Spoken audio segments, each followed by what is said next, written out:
तर मित्रांनो, हे आहे भारतातील सर्वात उंचीवर स्थित टिहरी डॅम. तर बोलते सर्वांना जय श्रीराम. स्वागत आहे तुमचं आपल्या ट्रॅव्हल सिरीजमध्ये. सकाळी उठलो आणि गाडीमध्ये बसून पोहोचलो उत्तर काशीला.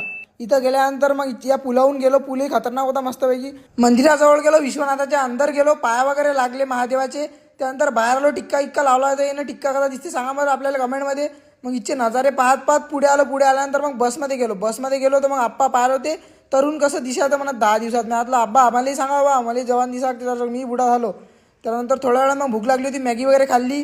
त्यानंतर मग हे नेसकॅफे पेलं मस्तपैकी. मग होते आमच्या ड्रायव्हरला गरमी. मग काय खोलला आम्ही गाडीचा संद्रूप. मी आता संद्रूप डेंजर आहे भावा. थोड्या वेळाने पोहोचलो आम्ही टिहरी डॅम जवळ. टिहरी डॅमच्या जवळून काही व्हिडिओ काढता आले नाही, कारण की इथं आर्मीचे ऑफिसर होते आणि ते अलाउड नव्हतं सिक्युरिटी रिझन्समुळे. मग आमच्या ड्रायव्हर आम्हाला सांगत होता हे डॅम म्हणत एवढं डेंजर आहे की जर हे डॅम तुटलं तर दिल्ली, हरिद्वार, ऋषिकेश वगैरे 10-15 मिनिटात सपावू शकतात म्हणते. 10 नाही तर 20 मिनिटात सपावून जातात म्हणे. एवढं पाणी आहे म्हणे याच्यात. आणि भारतातील